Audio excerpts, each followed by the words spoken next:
नागपुरात 12वीचं पेपरफुटी प्रकरण मोठ्या प्रमाणात गाजलं आणि या सगळ्यामध्ये आता जो सूत्रधार होता, जो संदीप सरटकर होता, त्याला अटकसुद्धा झालेली आहे.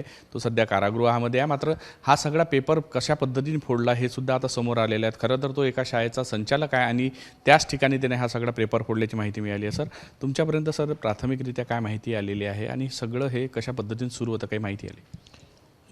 पोलिसांच्या तपासामध्ये विद्यासाधना नावाचं आमचं परीक्षेचे केंद्र आहे.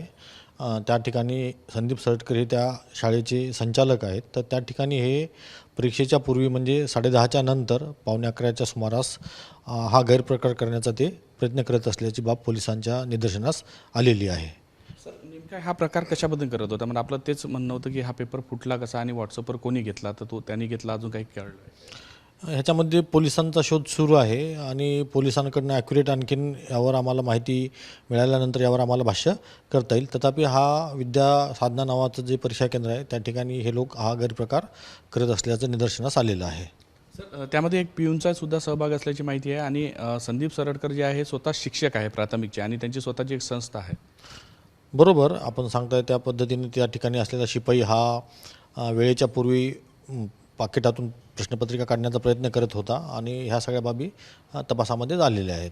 हेच पेपर त्याने खरं तर ट्युशन क्लासेसना देण्यासाठीच खरं तर फोडले असल्याची माहिती आली आहे. तर त्या अनुषंगाने याच्यामध्ये पोलिसांचा तपास सुरू आहे. पोलिसांकडून आपल्याला नेमका त्याने पेपर दिला, कुणाला दिला, ह्या बाबी निदर्शनास येतील. त्याप्रमाणे पुढील कार्यवाही होणार आहे.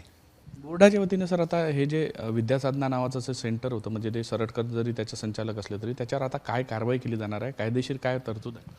ह्या परीक्षा केंद्रावरील केंद्र संचालक आणि पूर्ण स्टाफ आम्ही बदललेला आहे आणि भविष्यामध्ये आम्ही हे केंद्र आता पूर्णतः बंद करणार आहोत आणि आमची शाळेला मान्यता काढण्याची एक प्रक्रिया असते, त्या प्रक्रियेमध्ये सुद्धा आम्ही ह्या प्रकारावर झालेल्या गैरप्रकारामुळे तेही आम्ही पुढं जाणार आहोत नियमावरील तरतुदीप्रमाणे. म्हणजे कुठेतरी शाळेचं सेंटर पहिलं रद्द केलं जाईल आणि त्यानंतर प्रस्ताव तयार केला जाईल की शाळेचं पूर्णतः रद्द करण्यात येईल, परवानगीच नाकारण्यात यावी? बरोबर, सेंटर रद्द करणे ही बोर्डाच्या अखत्यारीतील बाब आहे. तर त्यावर आम्ही कारवाई करणार आहोत आणि शाळेची मान्यता रद्द करणं हा शिक्षण विभागाचा अधिकार आहे. त्याप्रमाणे आम्ही शिक्षणाधिकारी, शिक्षण उपसंचालक यांना त्यावर कारवाई करण्यास कळवणार आहोत. सर, ज्या पद्धतीने तुम्ही सांगितलं का ते तुमच्या अधिकारात नाही, तसा तो प्राथमिक शाळेचा शिक्षक आहे, तर त्या अनुषंगाने सुद्धा तुम्ही पुढे तिथं प्रस्ताव पाठवणार आहे का ह्या शिक्षकांनी केलेला गैरप्रकार आहे? नक्कीच ह्यावर आम्ही शिक्षणाधिकारी प्राथमिक यांना ते ज्या शाळेत ते स्वतः शिक्षक आहेत तर त्यावर कार्यवाही करण्याच्या अनुषंगाने आम्ही शिक्षणाधिकाऱ्यांना कळवणार आहोत. सर, या अनुषंगाने आता जवळजवळ हे सगळं प्रकरण आता स्पष्ट झालेलं आहे. सूत्रधार होता तो, ज्या पद्धतीने पेपर फुटले, विद्यार्थ्यांचा काही दोष आला काय, विद्यार्थ्यांच्या अनुषंगाने काही पुढील प्रक्रिया केली जाणार आहे?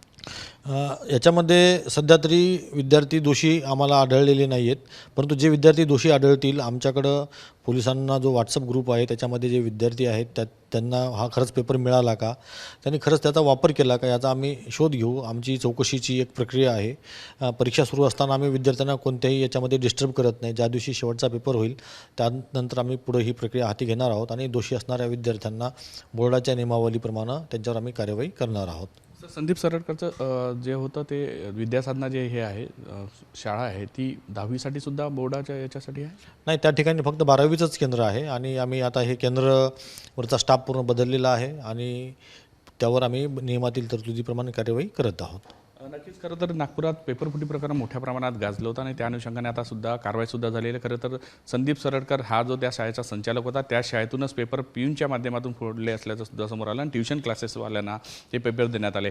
मात्र यामध्ये आर्थिक व्यवहार झाला का हे सुद्धा तपासलं जाणार आहे. आता त्याची जी आहे, पहिले तर ते बोर्ड की परीक्षेसाठी जे केंद्र होतं त्याची मान्यता रद्द करण्यात येईल आणि त्यासोबत शिक्षण विभागाला सुद्धा या सगळ्याच्या अनुषंगाने प्रस्ताव पाठवण्यात येईल, जेणेकरून प्रस्तावामध्ये हे शाळा पूर्णतः बंद करण्यात यावी अशा पद्धतीचा प्रस्ताव असेल. मात्र यावर कारवाई करण्याचे अधिकार जे आहे ते शिक्षण विभागाचे असणार, त्यामुळे शिक्षण विभाग पुढच्या काळात काय कारवाई करते हे आता पाहावं लागणार आहे.